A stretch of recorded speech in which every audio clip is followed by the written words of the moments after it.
যতটুকু মারামারির সূত্রপাত আমি জানতে পেরেছি সেটি হলো ঢাকা কলেজের কয়েকজন শিক্ষার্থীকে সিটি কলেজের শিক্ষার্থীরা ব্যাপক পিটুনি দেয়। এতে কয়েকজনের মাথাও ফেটে যায়। এরপরে সংঘর্ষে জড়ায় ঢাকা কলেজ এবং সিটি কলেজের শিক্ষার্থীরা। আনুমানিক 11টা 40 মিনিটের সময় এই সংঘর্ষটি বাধে।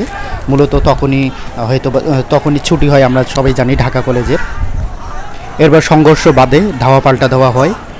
ধাওয়া পাল্টা দেওয়ার মধ্যে আমাদের ঢাকা কলেজের শিক্ষকরা যখন ঢাকা কলেজের শিক্ষার্থীদের পিছু হটতে সাহায্য করে, যখন যাতে মারামারিটা না বাধে এজন্য যখন চেষ্টা করতে থাকে, তখন সিটি কলেজের পিছন থেকে সিটি কলেজ অ্যাটাক করায় আমাদের শিক্ষক কয়েকজন অসুস্থ হয়, বিশেষ করে আনোয়ার স্যার, যার মাথায় একটি ইট এসে পড়েছিল।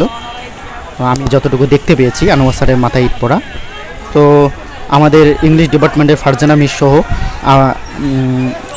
আবু বক্কর স্যার এবং অন্যান্য শিক্ষকবৃন্দরাও ছিল, সবাই প্রাণপণ চেষ্টা করেছে সংঘর্ষটাকে থামানোর জন্য।